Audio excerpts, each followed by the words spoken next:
Picture this. It's the year 2000, Dallas, Texas. Three nervous entrepreneurs walk into Blockbuster's headquarters carrying a proposal that will change entertainment history. Reed Hastings, Mark Randolph, and Barry McCarthy have flown from California with a simple pitch. Blockbuster should buy their small DVD by mail company for $50 million. The company's name, Netflix. It has 300,000 subscribers. It's losing money. It looks to most people like a joke.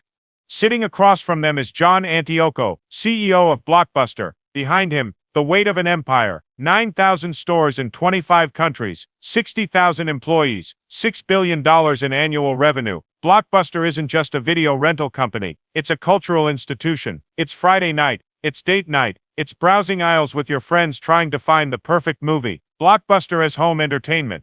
Reed Hastings starts his pitch. He explains that Netflix wants to handle Blockbuster's online presence. Blockbuster would promote Netflix in stores. Netflix would recommend Blockbuster stores to its users. It's a partnership, a merger, a chance to own the future before the future arrives. The price? $50 million. Pocket change for a company worth $6 billion. John Antioco listens. His executives listen. And then, and this is the moment that will haunt business schools for decades, they laugh. Not politely, not nervously. They actually laugh. One executive later recalled that they thought it was ridiculous. Another said they showed them the door pretty quickly. $50 million for a money-losing DVD mail service when Blockbuster was making billions from late fees alone. Why would they ever need that? Reed Hastings walked out of that meeting humiliated, rejected. He'd just been laughed out of the most powerful company in home entertainment. But here's what makes this story absolutely insane. 20 years later, Netflix is worth over $150 billion. Blockbuster, bankrupt, gone, wiped from existence except for one last store in Bend, Oregon, that exists purely as a nostalgic curiosity. This isn't just a story about a bad business decision. This is a story about how the most powerful company in an industry can disappear in less than a decade because they couldn't see what was right in front of them. This is about hubris, about late fees, about a man with a $40 grudge who decided to burn an entire industry to the ground. And it all started with a VHS tape and a broken promise. Let me take you back to 1997. Reed Hastings rents Apollo 13 inches from Blockbuster. It's due back in a few days, but life happens. He forgets about it. 6 weeks later he finds the tape. He drives back to Blockbuster to return it. The clerk at the counter tells him his late fee $40. $40 for a movie that cost $3 to rent. Reed is embarrassed. He doesn't tell his wife. She'll be furious. He pays the fee, walks to his car, and sits there fuming. Now most people would just be annoyed and move on, but Reed Hastings isn't most people. He's a software engineer, an entrepreneur. He's already sold his first company for millions. And sitting in his car, staring at that $40 receipt, he has a thought. What if there were no late fees? What if you could rent movies the way you go to the gym, pay a monthly subscription, use it as much as you want, no penalties, no pressure?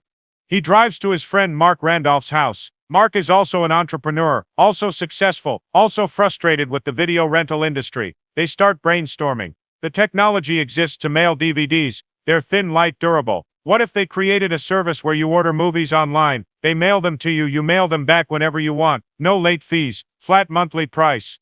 They test it. Mark mails a DVD to Reed's house. It arrives intact. They look at each other and think, this could work.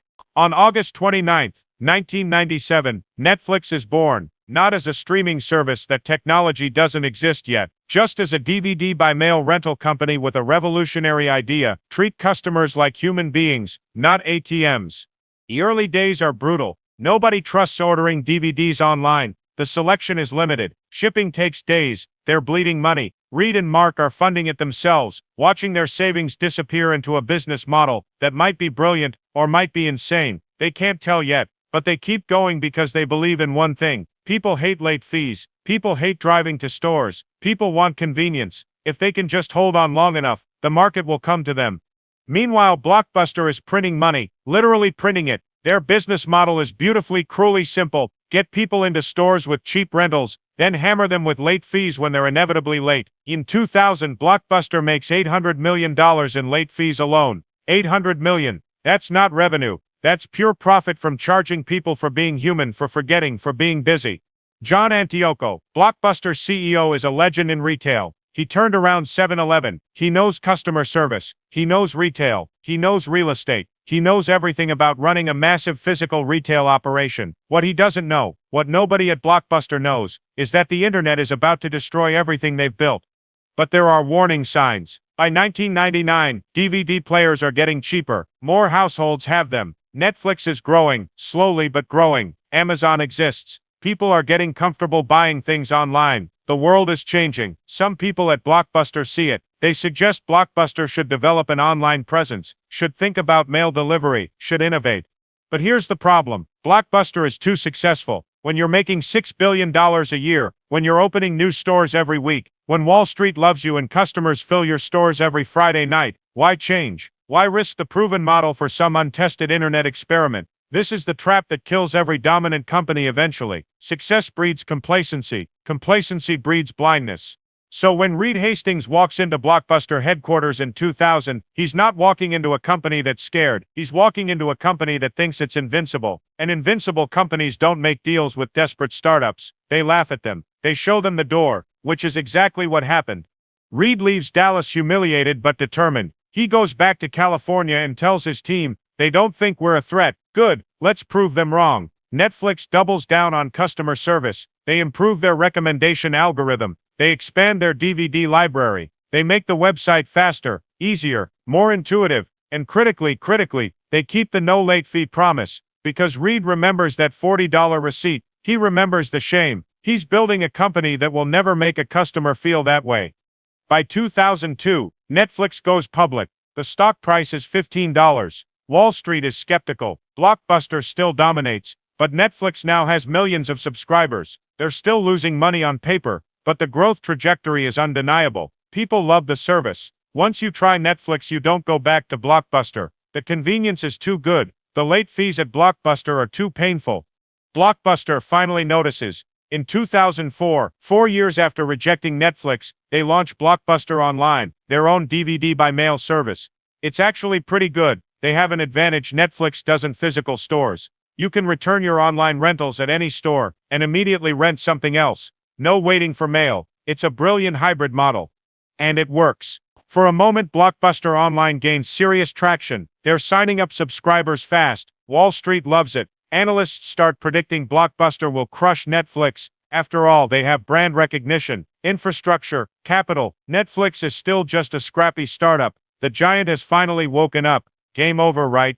Wrong. Because Blockbuster makes a fatal mistake. Remember those late fees? The $800 million they make from charging people for being late. John Antioco decides to eliminate them. In 2005, Blockbuster announces the end of late fees. It's a direct attack on Netflix's biggest selling point. If Blockbuster has no late fees in physical stores, why do you need Netflix? Wall Street loses its mind. Stock analysts are furious. $800 million in profit, gone. Blockbuster's stock price craters. The board of directors panics. Major investors start demanding answers. How do you replace $800 million in revenue? Where will the profit come from? Antioco tries to explain. We're building long-term customer loyalty. We're competing with Netflix. We need to evolve. But the board doesn't care about long-term. They care about quarterly earnings. They care about dividends. They care about now. In 2007, the board fires John Antioco. They bring in Jim Keyes, former CEO of 7-Eleven. Keyes walks in with absolute confidence. He looks at Blockbuster Online, looks at the no late fees policy, and decides both were mistakes. He tells the press Netflix isn't even on the radar screen in terms of competition. He says Blockbuster's real competition is Redbox, those DVD rental kiosks in grocery stores. Netflix isn't on the radar. Think about that. By 2007, Netflix has 7.5 million subscribers. They're profitable. They're growing faster than ever. And Blockbuster's new CEO says they're not even competition. This is denial on a cosmic scale. This is the Titanic's captain saying icebergs aren't a concern. Jim Keyes guts Blockbuster Online. He reduces investment. He brings back late fees, not officially, but through restocking fees and other charges that are late fees by another name. Customers feel betrayed. They leave in droves. And they go where? To Netflix. Every terrible decision Blockbuster makes sends more customers to Netflix. Reed Hastings doesn't even have to advertise. Blockbuster is doing it for him. But here's where the story gets really interesting. Because in 2007, Reed Hastings and his team are working on something that will change everything. They're not thinking about DVDs anymore. They're thinking about streaming, about using the internet not to order DVDs but to watch movies instantly. No mail, no waiting, just click and watch. The technology barely exists. Bandwidth is limited. Video compression isn't good enough yet. Most people still have slow internet. But Reed sees where it's going. He sees that in 5 years, maybe 10, everyone will have fast internet. Everyone will want instant gratification. DVDs will be obsolete. And when that day comes, Netflix needs to be ready. In January 2007, Netflix launches its streaming service. It's rough. The selection is tiny, mostly old movies and TV shows nobody wants. The video quality is mediocre. It buffers constantly, but it's there. It's the future, arriving early and imperfect. And it's included free with your DVD subscription. No extra charge. Netflix is training its customers to stream before they even know they want to. Blockbuster could have done this. They had the resources. They had the brand. They had the customer base. But they were too focused on protecting their stores, protecting their late fees, protecting their past. They were driving forward while staring in the rearview mirror. By 2008, the cracks in Blockbuster are showing. Stores are closing. Debt is mounting. The stock price is in free fall. Jim Keyes keeps insisting everything is fine. He keeps saying physical stores are the future. He keeps ignoring Netflix, and Netflix keeps growing. Then 2008 happens. The financial crisis. The economy collapses. People are losing jobs, losing homes, cutting every expense they can, and one of the first things to go, driving to Blockbuster to rent a $7 movie plus pay for gas, plus risk late fees. But Netflix, $20 a month for unlimited DVDs and streaming, that's a bargain. That's entertainment you can afford. Netflix subscriptions actually increased during the recession. Blockbuster bleeds money. In 2009, Blockbuster is in crisis mode. They're closing hundreds of stores, laying off thousands of employees. Their debt is unsustainable. They try to reinvest in Blockbuster Online, but it's too late. The customers are gone. The momentum is gone. And worse, streaming is taking off. Netflix is making deals with studios. Their streaming library is growing. The technology is improving. People are cutting cable and switching to Netflix. By 2010, it's over. Blockbuster files for bankruptcy. Dish Network eventually buys them for $320 million, pennies compared to what they were worth. Most stores close immediately. A few hundred stay open for a while, but they're zombies. Walking Dead. Everyone knows it's just a matter of time.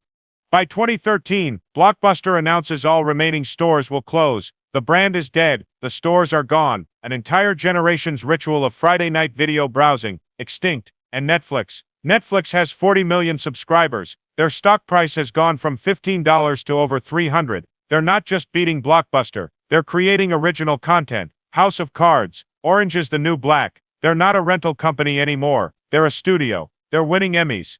In 2020, Netflix is worth $194 billion.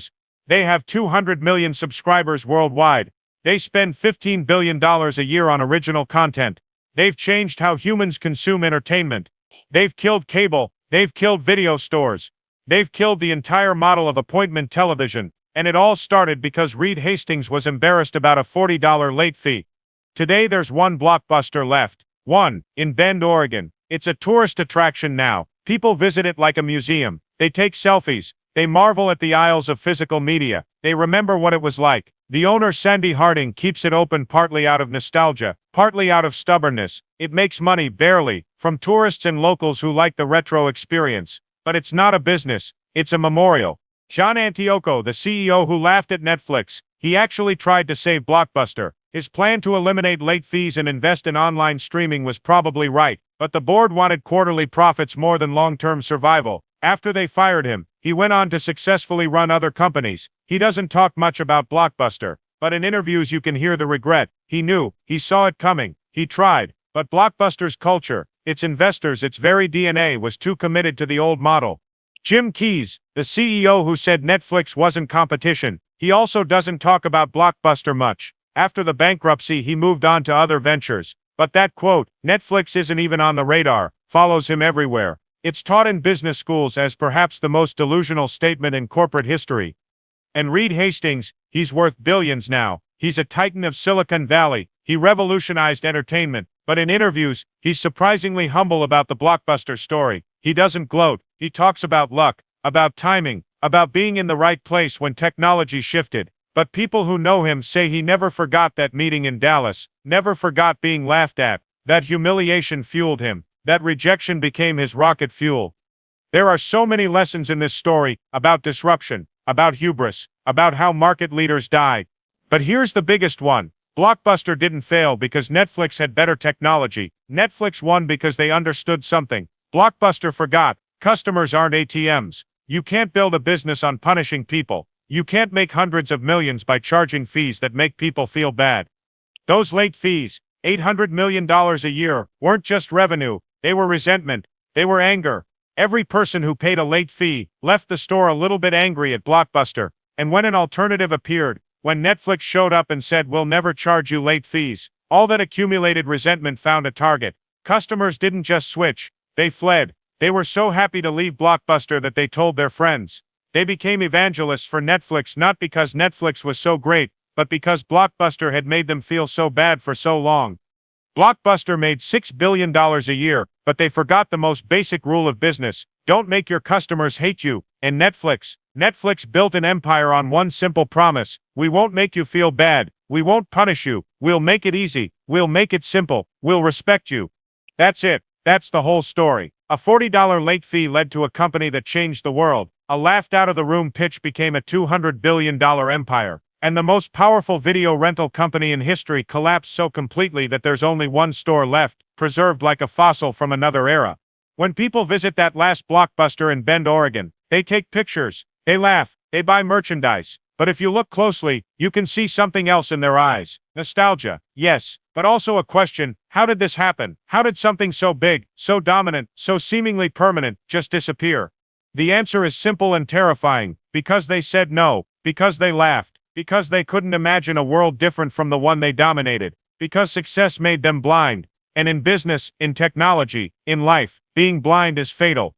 Reed Hastings saw the future. Blockbuster saw quarterly earnings. Reed built for customers. Blockbuster milked customers. Reed was willing to lose money for years to build something better. Blockbuster wanted profit now, tomorrow, forever, without changing anything. And that's why there's only one Blockbuster left. That's why it's a museum, not a business. That's why Netflix won. Not because they were smarter, necessarily. Not because they had better technology. They didn't. Not at first. They won because they were willing to imagine a different world. And Blockbuster could only imagine the world that already existed. The world where they were kings. The world that was already dying. So next time you open Netflix or any streaming service and watch a movie instantly, no late fees, no driving, no hassle, remember, this almost didn't exist. This future almost got laughed out of a conference room in Dallas. One decision, one meeting, one moment of hubris. That's all it took to kill an empire and birth another. And somewhere in Bend, Oregon, in the last Blockbuster on Earth, the lights stay on. A reminder, a warning, a tombstone with a simple epitaph: we laughed at the future. The future didn't laugh back.